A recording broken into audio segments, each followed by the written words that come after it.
오늘도 이제 요한복음 10장 나는 선한 목자라 하신 말씀 또 함께 나누고자 합니다. 오늘은 목숨을 버리노라 15절 맨 마지막에 있는 말씀이죠. 나는 양을 위하여 목숨을 버리노라 하는 말씀 붙잡고 또 말씀 나누고자 합니다.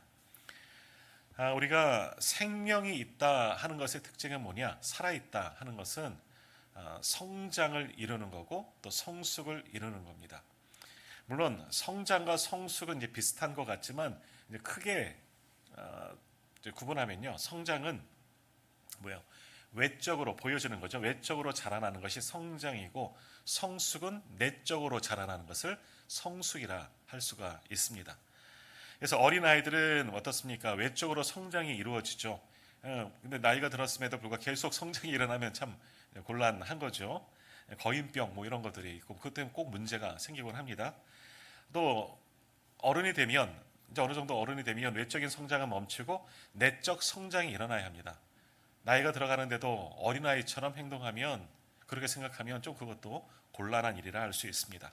그러므로 성장은 끊임없이 이루어져야 합니다. 그것이 외적 성장이든 내적 성장이든 살아있다는 것은 끊임없이 성장, 성숙을 함께 이루어 가야 하는 거죠. 그것이 멈추거나 후퇴하면 그것은 좀 부족한 부분들이 생기고 문제가 생길 수가 있다는 거죠. 그래서 교회도 유기체다, 생명이 있는 것이다 말씀합니다. 교회도 성장을, 성숙을 이루어야 하는 겁니다. 겉으로 보면 외형적으로 성장하는 건 부흥이라고 할 수 있죠. 수가 많은 것이겠고, 내적으로 성숙은 뭐겠습니까? 모든 성도들의 믿음이, 신앙이 점점 깊어지는 것이 내적 성숙이 될 수가 있습니다. 그러므로 교회도 끊임없이 성장해야 한다라는 겁니다. 우리 그리스도인도 마찬가지입니다. 개개인적으로도 성장과 성숙을 이루어야 합니다. 우리는 자라나야 합니다. 어디까지? 에베소서의 말씀처럼 그리스도의 장성한 분량에 이르기까지 예수님을 닮아가는 겁니다. 뭐 이렇게 말이 어렵지만 예수님을 닮아가는 거기까지 자라나가는 겁니다. 끊임없이 성장 그리고 성숙을 함께 이루어야 하는 거죠. 그리고 성숙도 이루어야 됩니다. 어디까지? 성숙을 통해서 성숙한 인격체, 신앙인이 되어서 하나님과의 깊은 교제를 하면서 관계를 회복하면서 주님 성숙을, 영적 성숙도 이루어야 한다라는 거죠. 그거에 살아있는 그리스도인의 모습이다라는 겁니다. 그런데 가만히 생각해 보면 멈추어지는 순간 오히려 멈추는 것이 아니라 퇴보가 되는 겁니다. 교회도 성장이 멈추어지면 굉장히 그 다음은 퇴보가 이루어지는 거죠. 한국 교회가 지금 퇴보하는 시점이에요. 다시 성장을 이루고 성숙을 이루어야 되는, 무언가 이제 부족하고 문제가 생겨나가기 시작하는 거죠.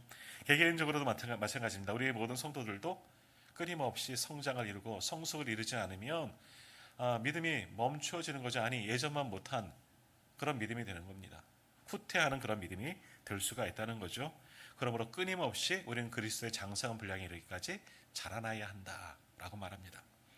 사도 바울도 이러한 고백을 했습니다. 고린도전서 13장 11절에 보면 내가 어렸을 때에는 말하는 것이 어린 아이와 같고 깨닫는 것이 어린 아이와 같고 생각하는 것이 어린 아이와 같다가 장성한 사람이 되어서는 어린 아이의 일을 버렸노라 라고 말합니다. 어릴 때는 어린 아이처럼 행동해야죠.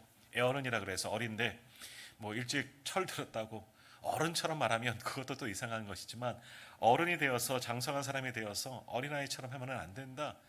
거기에 맞게끔 어른이 되어가면, 나이가 들어가면 그만큼 성장, 외적 성장과 내적 성장을 함께 이루어가야죠. 온전한 사람이 될 수가 있는 것이고, 신앙에도 마찬가지예요. 끊임없이 영적인 성숙을 이루어야 한다, 자라나야 한다라는 겁니다.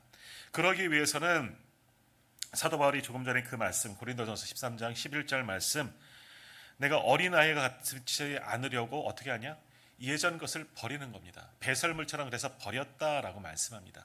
예수님을 만나기 위해서 영적 성숙을 이루기 위해서는 불필요한 것들을 아낌없이 배설물처럼 다 내어 버렸다. 사도 바울은 그렇게 고백하는 거죠. 그러니까 성숙한 인격체, 성숙한 신앙인으로 나아가기 위해서는 자꾸 버려야 되는 겁니다. 과거의 나, 예전의 내 모습은 버리고 더 주님 닮아가는 모습으로 계속해서 성장을 이루고 성숙을 이루어야 한다라는 겁니다. 그러니까 뭐예요? 어찌 보면 믿음은, 우리 사랑은 버리는 것, 나누는 것이죠. 그런 우리 찬양도 하지만 믿음도 마찬가지예요. 믿음도 버리는 거예요. 버리는 것. 세상적인 내 모습, 죄악된 내 모습, 예전 믿기 이전의 내 모습, 그것을 다 버려야지만 진정한 영적 성숙을 이룰 수 있다는 거죠. 예수를 믿으면서도 오랫동안 교회를 다니면서 직분도 받으면서도 예전의 그 모습 그대로 간직하고 있으면 이건 참 곤란한 거죠. 그거는 오히려 나를 자꾸만 퇴보하게 만드는 겁니다. 과거 옛사람으로 잡아 끌려고 하는 것이기 때문에 이러한 못된 행실이라고 표현하죠. 이런 것들은 끊임없이 버려야 영적 성숙, 영적 성장을 우리가 이룰 수 있다라는 겁니다. 그러니까 우리 믿음을 위해서도 우리 과거의 모습들을 자꾸만 버려야 한다라는 겁니다. 우리 집도 그러잖아요. 버리지 않으면요 계속해서 나중에 쌓아둘 것이 없습니다. 버려야 합니다. 버리려면 가장 좋은 게 이사하는 거예요. 이사하면 완전히 버려지게 되더라고요. 그러니까 버리지 않으면 새 사람이 입는 거죠. 우리는 뭐예요? 새 사람으로 예수 그리스도로 갈아입는 거죠. 그렇지 않으면 버릴 수가 없는 거예요. 완전히 거듭남은 예전의 내 모습을 완전히 버리는 것. 그래야 영적 성장과 성숙을 이룬다라고 말씀합니다. 자, 오늘 우리 주님도 당신도 버리셨다라고 말씀합니다. 근데 주님은 무엇을 버리셨는가? 사실 주님은 버릴 게 없습니다. 그런데 주님도 버리신다 말씀합니다. 무엇을 버리셨습니까? 우리 11절 말씀을 한번 같이 읽어보도록 할까요? 11절입니다. 나는 선한 목자라. 선한 목자는 양들을 위하여 목숨을 버리거니와. 아멘. 자, 좀 내려가셔서 15절도 우리 한번 같이 읽도록 하겠습니다. 아버지께서 나를 아시고 내가 아버지를 아는 것 같으니 나는 양을 위하여 목숨을 버리노라. 아멘. 주님도 버린다 말씀하십니다. 무엇을 버리느냐? 목숨을 버린다 말씀합니다. 야, 이거 목숨을 어떻게 버릴 수 있느냐 하는 거죠. 우리가 버려야 할 것 가운데 목숨은 아닐 거예요. 생명을 버리진 않을 겁니다. 그러나 주님은 목숨을 버리신다. 오늘 분명히 말씀합니다. 근데 버리는 목적이 뭐예요? 양을 위하여. 내가 돌보는 양을 위하여. 자, 이 단순히 이 말씀만 떼어놓고 보면 양이 뭐라고 내 목숨을 버릴까? 목자가 양을 위하여 그깟 목숨을 버릴까? 하지만 우리 1절부터 우리가 쭉 한 4주 이제 보고 있지만 보니까 나는 양의 우리다. 그죠? 또 양의 목자다. 양의 문이다. 선한 목자다. 오늘도 선한 목자다 말씀하고 있는데 목자, 참 목자를 이야기해요. 12절에는 삭군이라 나오죠. 삭군은 목자가 아니요. 근데 여기서 삭군이라는 표현, 선한 목자와 완전히 비교되는 대조되는 삭군으로 나오지만 당시는 삭군 목자들이 굉장히 많았습니다. 유대 사회에서 이제 가장 낮은 하류층들이에요. 그들은 이제 돈을 받고 양떼들을 관리하는 겁니다. 추운 겨울 이때 들판을 다니면서 밖에서 양을 돌보는 삭군들도 있는 겁니다. 그들은 받은 것만큼만 일하는 거죠. 그러니까 삭군은 뭐냐? 결코 나쁜 것은 아니에요. 고용된 목자이기 때문에. 하지만 그들이 목자가 아닌 것은 뭐냐? 그는 12절에 나오는 것처럼 이리가 오는 것을 보면 양을 버리고 달아난다. 내 양이 아니기 때문에 돈 받은 것만큼 내가 뭐라고 이 돈 받은 만큼은 하면 되지. 왜 이리 때 늑대들과 싸울 필요가 뭐 있냐? 포기하는 거죠. 그러나 나는 양을 위하여 목숨을 버리노라. 나는 선한 목자, 참 목자이기 때문에 나는 양을 위해서 목숨을 버린다. 우리가 앞장에서도 보았던 것처럼 주님은 양의 문이십니다. 뭡니까? 울타리 기억나시죠? 티벳에서 있었던 이야기. 울타리가 있고 문 입구를 그 목자가 놓는 거예요. 거기다가 천막도 없이 밤에 그냥 모포 덮고 자는 겁니다. 자기가 문이 되는 거죠. 왜? 거기를 통해서 도덕도 오고 거기를 통해서 이리도 오기 때문에 문만 지키는 겁니다. 내가 문이 되어지는 거죠. 그건 뭡니까? 목숨을 거는 거죠. 추운 날씨와도 싸워야 하고 그런 짐승이나 도적대와도 싸워야 하는 거. 목숨을 걸 각오를 하고 내 양떼들을 지키는 것이 진짜 선한 목자이다라는 겁니다. 오늘 주님은 버리신다는 거예요. 무엇을 위하여? 양떼들을 위하여 자신의 목숨을 버리시겠다라고 말씀하고 있습니다. 자, 그러나 그렇게 버리셨다는 것은 뭐냐? 그것이 끝이 아니라 다시 목숨을 얻기 위해 버리셨다라고 또 말씀합니다. 17절 한번 같이 읽어볼까요? 17절입니다. 내가 내 목숨을 버리는 것은 그것을 내가 다시 얻기 위함이니 이로 말미암아 아버지께서 나를 사랑하시느니라. 아멘. 여기 보면요, 이제 앞부분 뒷부분은 조금 이따 말씀 나누겠지만 내가 내 목숨을 버린다라고 그러잖아요. 나는 선한 목자이기 때문에 양들을 위해서 내 정말 사랑하는 양떼 각각 이름을 다 알고 있는 정말 내가 사랑하는 그 양떼들에서 목숨을 버릴 각오가 되어져 있다는 거죠. 그래서 목숨을 버리지만 이 목숨을 버리는 또 하나의 이유는 뭐냐? 17절 말씀하는 것처럼 내가 내 목숨을 버리는 것은 그것을 내가 다시 얻기 위함이다. 그래서 그것은 뭡니까? 목숨이에요. 생명을 얻는다는 거예요. 이게 모순적이죠. 죽어야만 생명을 얻는 거예요. 내 생명을 버려야지만 또 다른 생명을 얻을 수가 있다라는 겁니다. 버리는 목숨이 있고 다시 얻는 목숨이 있다는 거예요. 버려야 할 생명이 있고 다시 얻을 생명이 있겠죠. 자, 여기까지 말씀하면 이제 버리는 목숨은 뭐겠습니까? 우리 육체, 유한한 육체, 우리가 버려야 할 옛 자아들이 바로 여기서 버려야 할 육체입니다. 유한한 육체는 버려야 하는 겁니다. 옛 자아들은 버려야 하는 것이고요. 다시 얻은 목숨은 뭐겠습니까? 다시 얻은 생명은 뭐예요? 부활의 생명, 영원한 생명을 얻는 거예요. 죽어야 사는 거예요. 이게 기독교의 진리 아니겠습니까? 죽어야 사는 거예요. 내가 살면은 또 다른 생명, 영원한 생명을 얻지 못해요. 죽어야지만 살 수가 있는 거예요. 그러기 위해서 주님도 버리셨다라는 겁니다. 버리셨다는 거죠. 근데 이것이 다시 한번 17절 보시면 하나님 아버지께서 이로 말미암아 아버지께서 나를 사랑하시느니라.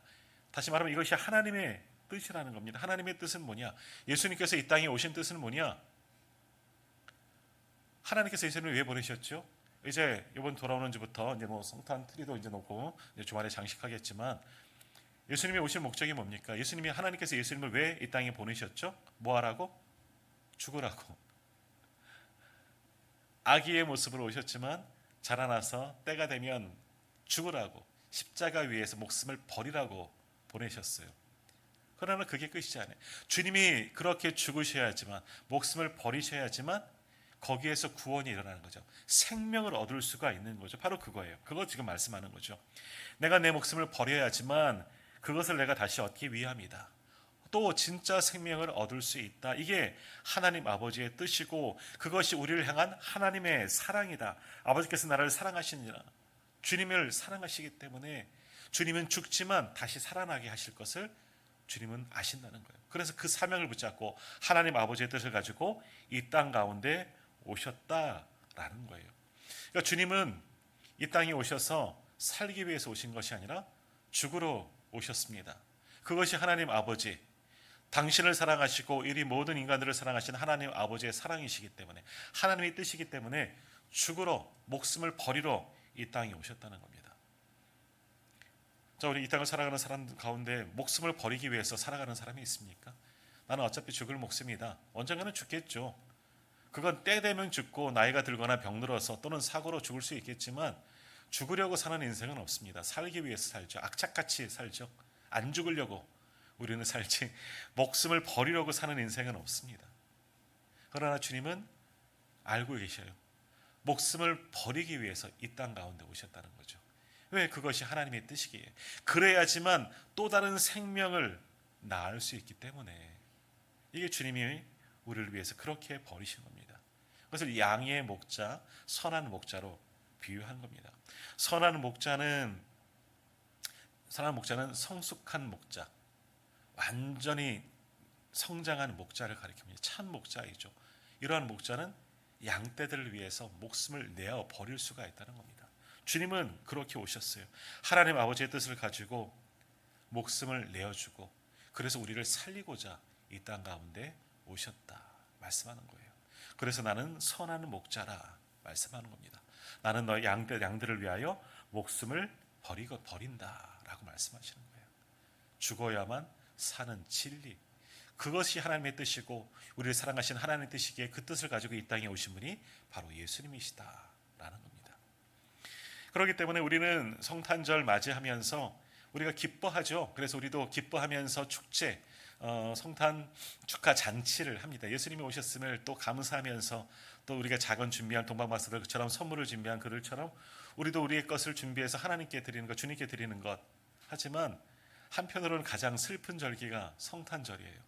죽으려고 태어났다면 만일 내 이 아이를, 우리 자녀를 죽게 만들려고 우리가 낳았다면 이게 기쁨이겠습니까? 아니겠죠. 그런 거예요. 주님은 죽으려고 이 땅에 오셨어요. 목숨을 버리려고. 그래야지만 영원한 생명이 우리 가운데 주어지기 때문에 그 일을 감당하기 위해서 오신 참 목자이다라는 거죠. 그러니 주님이야말로 정말 성숙한 하나님의 사람이고 정말 예수 그리스도라 할 수가 있는 거지요. 자, 그러면 우리가 주님 닮는다는 것은 뭡니까? 그리스도의 장성한 분량에 이른다는 것은 뭐겠습니까? 다시 말하면 우리가 온전한 성장을 이루고 인격적으로도 온전한 성숙을 이룬다는 것은 뭡니까? 바로 주님의 이 모습, 우리도 버리는 거예요. 목숨을 버리는 거죠. 최고로 온전한 성숙, 그리스도의 장성한 분량에 이른다는 것은요, 주님처럼 버리는 거예요. 나를 버리는 것, 내 목숨을 아까워하지 않고 주를 위해서 버릴 수 있는 것, 그것이 온전한 성숙한 모습, 바로 그리스도의 장성한 분량에 이르는 모습이다라는 겁니다.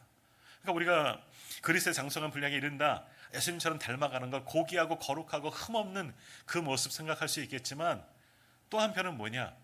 죽는 거죠. 죽는 것. 주님이 가신 십자가에 내가 올라가는 거죠. 내가 죽는 거죠. 나도 죽기 위해서 주를 닮아가는 거죠. 그렇기 때문에 완전한 믿음이 뭐냐? 참 믿음이 뭐냐? 죽는 겁니다. 믿음은 죽는 거예요. 그래야지만 또 생명을 낳을 수 있기 때문에 그렇습니다. 그러면 우리가 우리의 목숨을 내어주면 어떻게 되느냐? 우리도 우리의 목숨을 아까워하지 않고 주와 복음을 위해서, 다른 데 위해서 복음이 아니라 내 살아가는 님을 위해서 목숨까지 내어줄게. 그거 다 지키지 못하지만 그건 헛된 것이고, 정말 주님을 위해서 우리가 목숨을 내어주면 어떻게 되느냐? 17절 말씀이죠. 이로 말미암아 아버지께서 나를 사랑하시느라, 하나님의 사랑을 잊는 자가 될 수가 있는 거예요. 희생 없이는, 이런 버림 없이는 하나님의 사랑을 입을 수가 없다라는 겁니다. 그러니까 영적인 희생이 없이는 하나님의 사랑을 입은 자가 될 수가 없다라는 겁니다. 그러므로 우리가 정말 성숙한 그리스도인이 되기를 원한다면, 이게 그리스도의 장성한 분량이 이루기를 원한다면 우리도 죽을 각오를 하면서 살아가야 돼요. 죽기 위해서 살아가는 거죠. 주님처럼 죽음을 각오하고 정말 목숨을 버리면서까지 우리가 믿음 생활을 할 수 있어야 한다라는 겁니다. 그렇게 신앙생활 하시겠습니까? 라고 하면 그럼 안 할라요 하는 사람들 얼마나 많이 있겠습니까? 믿음은 죽는 거야. 죽어야 하는 거야. 실제로 우리 초대의 교회에서 얼마나 많은 사람들이 순교했습니까? 믿음으로 인해서 주님을 따라간다고. 초대의 교부들은 죽는 것을, 순교를 정말 최고의 덕으로, 은혜로 생각한 거죠. 죽을 수가 있었습니다. 그래요. 그것이 참된 믿음의 모습이라는 거죠. 오늘 우리도 죽을 준비를 하면서 살아가야 됩니다. 주님처럼 목숨을 버릴 수 있는 그런 마음가짐을 가지고 주님을 따라갈 수가 있어야 하는 겁니다. 그러니까 신앙생활은 참 쉬운 게 아닙니다. 구원은 쉽죠. 구원받는 거, 예수 믿으면 구원받습니다. 그러나 구원받은 자로 이 땅을 살아가는 것은 투쟁이에요. 목숨을 버릴 각오를 하지 않고는 십자가의 길을 갈 수가 없거든요. 주님이 그냥 왔다고, 이 땅에 왔다고 구원받느냐? 내가 너희를 구원하고자 내 아들을 보내노라. 예수 그리스도가 왔다고 단지 구원됐느냐? 아니죠. 주님이 죽으셨기 때문에 우리가 구원을 받은 거잖아요. 주님의 목숨을 버리셨기 때문에, 바로 이 말씀과 같이 나는 양을 위해서, 너희를 위해서, 우리를 위해서, 나를 위해서 목숨을 버리셨기 때문에 우리가 구원을 받은 것처럼, 오늘 우리가 참된 그리스도인이 된다는 것은, 그리스도는 뭡니까? 주님을 따라가는 사람들이잖아요. 주님의 제자들이잖아요. 그러면 주님처럼 우리도 목숨을 버릴 각오를 하면서 주를 따라가야 한다는 거죠. 그러니까 우리는 또 다른 생명을 얻기를 바라며 우리도 희생할 각오를 하면서 이 땅을 살아가는 겁니다. 그것이 참된 성숙한 그리스도인의 모습이라는 거죠. 그럼 어떻게 하겠습니까? 우리가 이 땅에서 신앙생활하는 모습이 죽을 각오를 한다면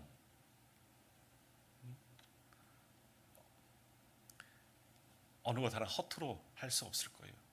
예배 드리는 것도 봉사하는 것도 무엇 하나 하나님 앞에 하는 것, 죽기를 각오하고 한다면 정말 최선을 다해서 하나님께 다 내어드릴 수가 있는 거죠. 그것이 우리의 진짜 신앙의 모습이 되어져야 합니다. 자, 믿음의 사람 아브라함, 믿음의 조상이라고 불려지죠. 얼마나 귀한 축복, 귀한 별명을 그렇게 얻었습니까? 근데 믿음의 조상 아브라함이 처음부터 믿음의 조상이 될 수가 있었느냐? 아니죠. 그도 의심이 많았던 사람이죠.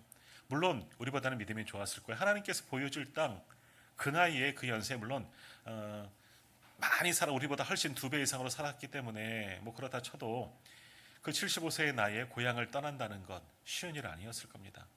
나이가 들수록 한 자리에 내 고향 땅에 머물고 싶지 다른 곳으로 정초도 알 수 없는 것, 지금처럼 뭐 포장해서 하는 것도 아니고 모든 것 다 짊어지고 어디로 가야 할지 도적을 만날지도 모르는 그 속에서 간다는 건 쉽지 않은 건데 갔어요. 그러니까 믿음이 좋은 사람이 맞겠지만 그러나 하나님의 약속을 온전히 믿지 못했습니다.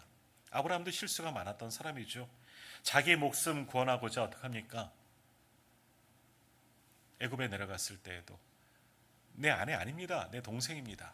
자기 아내에게 2번이나 아비멜렉에게도 아비멜렉이 이제 블레셋 땅이라는 거죠. 그 땅 갔을 때에도 그렇게 이야기했고 뭐 그 아들 이삭도 똑같이 닮아서 비슷한 이야기 했지만 그랬어요. 아브라함도 자기 목숨이 아까웠던 거예요. 그래서 자기 아내를 아내라고 말하지 못하고 속였던 내 목숨을 가지고 위해서 살았던 사람이고 또 의심하였기 때문에 하나님의 약속 창세기 12장에서 얼마나 귀한 약속 소위 말하는 삼복 언약을 받잖아요. 그럼에도 불구하고 후손에 대한 약속 믿지 못하다가 이스마엘을 낳게 되고 이스마엘을 통해서 지금 아람 민족이 생겨나게 되었잖아요. 그래서 아람 민족의 조상도 아브라함이에요. 이스라엘 사람들도 조상이 아브라함이라 그러지만 아랍 국가들도 조상이 아브라함이라 그럽니다. 그들의 후예이기 때문에 이스마엘이라는 그 언약의 후손이 아닌 그 아들도 낳게 되어지고 하나님의 약속이 성취되기까지 우리도 그랬을 것 같아요. 기다리지 못했던 의심하였던 그런 사람이 바로 아브라함이었다는 거죠. 자기 중심적인 사람이었어요. 아브라함도. 그러나 그가 성숙한 인격체를 갖추고 성숙한 믿음의 사람이 되었다는 것이 언제 하나님께서 인정하셨느냐? 어디에서? 아들을 버렸을 때예요. 모리아서 창세기 22장에 하나님이 아브라함을 시험하사 분명히 말씀하죠. 그의 믿음을 보시는 거죠. 이제쯤 성숙한 인간이 됐나? 이 성숙한 인격, 이 믿음의 사람이 되었나? 내 아들을 내가 지시한 곳에서 바치라. 아브라함 고민했겠죠. 그 밤. 그러나 아들을 데리고 그 산으로 가고 그 산에 도착해서 제단을 쌓고 거기서 아들을 정말 죽이려고 했다는 거죠. 그렇게 할 수 있었던 이유가 뭐냐? 그가 자신의 아들을 번제로 드릴 만큼 그의 믿음이 성숙한 거예요. 근데 단지 이것도 자기를 위해서가 아니라 하나님을 믿었기 때문에 하나님을 하실 일을 믿었기 때문에 그래서 많은 분들은 이렇게 그 말씀을 해석하죠. 하나님이 이 아들을 죽이면 그 아들을 살려주실 것이라는 믿음이 그에게 있었기 때문에 오늘 말씀이죠. 번제는 완전히 다 태워드리는 것이 번제잖아요. 그렇게 할지라도 하나님은 내게 이 말씀하신 것은 또 다른 하나님의 뜻이 있고 분명히 이 약속의 아들을 하나님께 살리실 것이라는 믿음이 있었기 때문에 버릴 수 있는 믿음, 아들을 버리는 거예요. 그 믿음 때문에 하나님께서 내가 이제야 내가 하나님을 경외하는 줄을 안다. 하나님께서도 그렇게 말씀하셨다는 거죠. 그때부터 아브라함이 정말 믿음의 조상이 될 수가 있었던 겁니다. 아브라함도 자기 중심적인 사람이었지만 바꿀 수 없는 그 생명과 같은 그 아들을 버릴 수 있을 때 그도 믿음의 조상이 되고 인정받는 하나님께서 인정하시는 영적인 믿음의 사람으로 성숙하였다는 것이죠. 오늘 우리도 마찬가지입니다. 우리도 무언가 하나님께서 나에게 원하시는 것 그것을 버릴 수 있느냐? 우리에게도 그렇게 말씀하실 때에 있습니다. 우리의 마음속에 하나님께서 때로는 말씀하시죠. 너 그거 버릴 수 있니? 내가 가장 소중하게 여기는 것, 그게 내 목숨이 될 수도 있는 것이고 우리 많은 분들이 저도 그런 거지만 우리 자녀가 우상이에요. 정말 자녀들 너 버릴 수 있니? 포기할 수 있니? 오늘 아침에도 국동방송 들었는데 듣다가 보니까 뭐 여러 가지 짧게밖에 못 들어서 어떤 사연들을 쭉 이야기하더라고요. 어떤 이 영화 속에 나오는 이야기는 실제 이야기예요. 어떤 여자분이 이제 사실 사업을 한다고 이제 주식 이런 것들을 막 끌어다 모았다가 완전히 폭삭 망한 거예요. 여기저기 빚을 졌는데 못 갚은 거죠. 그래서 어쩔 수 없이 남에게 큰 피해를 줬기 때문에 감옥에 들어가게 됐는데 남편이 이 아내를 정말 사랑하는 거예요. 그거 나도 같이 했다고. 자기는 가만히 있으면 남편은 아무 짓도 안 했대요. 근데 남편도 이 아내가 한 거 다 나랑 같이 한 거다. 그래서 공모해서 남편도 같이 교도소에 들어가. 남편은 1년 반, 자기는 5년 동안 감옥 생활을 했다는 거예요. 근데 재판을 받는 과정에 그 임신 3개월이었다는 거죠. 그래서 아이를 감옥에서 출산을 했다는 거예요. 그 아이를 감옥에서 키웠다는 거예요. 그러니까 감옥 속에 스트레스 받고 재판 과정에 스트레스 받고 감옥 생활에서 스트레스 받느라고 7개월 만에 조산하게 되었고, 그러다 보니 아이가 장애를 가지고 태어났다. 의사 선생님도 그 감옥 속에서 곧 죽을 거다. 아이가 살지 못할 거다. 폐가 형성이 되지 않았다는 거예요. 숨도 못 쉴 거다. 기구 없이는 살 수 없을 거다. 눈도 못 떴다는 거죠. 앞을 보지 못할 거다. 거기서 기도한 게 뭐겠습니까? 하나님 이 아이만 살려주신다면 하나님께 드리겠습니다. 하나님께 드리겠습니다. 그런 믿음으로 아이를 하나님께 맡겼더니 하나님께 살려주셨다는 거예요. 물론 지금까지 장성했지만, 지금 오래된 일이라고 그러시더라고요. 장성했지만 폐가 안 형성됐다는데 이제는 호흡기 없이 숨을 쉴 수 있게 되었고, 눈 못 뜬다 그랬는데 눈을 뜨고 밝은 것을 볼 수 있는 아이가 되었다고. 물론 다른 장애는 조금 남아있다 그래요. 하지만 그렇게 되었다. 아이를 하나님께 내어드렸다니 어쩌면 버리는 걸 수 있죠. 아이를 버렸더니 하나님께서 살려주셨다. 이런 고백을 하는 것을 오늘 방송에서 아침에 잠깐 들었습니다. 버리는 겁니다. 믿음은 버릴 수 있는 거예요. 이게 진정한 믿음이죠. 나를 버리고 내가 가장 좋아하는 것, 내가 예수 믿어도 이건 포기하지 못하고 있는 것들, 우리에게도 무언가 있을 겁니다. 한번 가만히 생각해 보면 난 이거야 라고 말할 것도 있겠지만 뭐가 있을까? 있을 거예요. 그러나 마지막 때 하나님께서는 그것을 버릴 수 있느냐, 우리에게 분명 물어보실 겁니다. 그때 아브라함처럼 우리가 정말 버릴 수가 있다면 우리는 그만큼 성숙한 믿음의 사람이 될 수가 있는 거죠. 그러나 버리는 거 참 쉽지 않았을 거예요. 아브라함도 그렇게 하지 않았을 거예요. 참 쉽지 않았을 거예요. 그 가는 길 동안 침묵이 그것을 보여주거든요. 아들이 물어도 말하지 아니하고 하나님께서 준비해 주실 것이다. 그 답답한 아비의 갈등 속에서 아마 갔겠지만 마지막 그 최후의 순간 아들을 번제로 드렸을 때 하나님께서 인정하시는 믿음의 사람이 됐던 것처럼 오늘 우리도 마찬가지입니다. 버리지 않으면 결코 생명을 얻을 수 없고 우리의 믿음이 결코 성장할 수, 한꺼풀을 벗어서 넘어갈 수가 없는 겁니다. 버려야 하는 거죠. 주님께서 버리지 않으셨다면 구원은 이루어지지 않았습니다. 여전히 우리는 또 다른 무언가 제물을 드리며 지금도 그렇게 예배할 수 있겠고, 아니 그런 것과는 상관없이 이미 인류가 멸망되었다든지 아니면 우리도 제 가운데 노아 시대처럼 그렇게 살아갔을지도 모를 일이겠죠.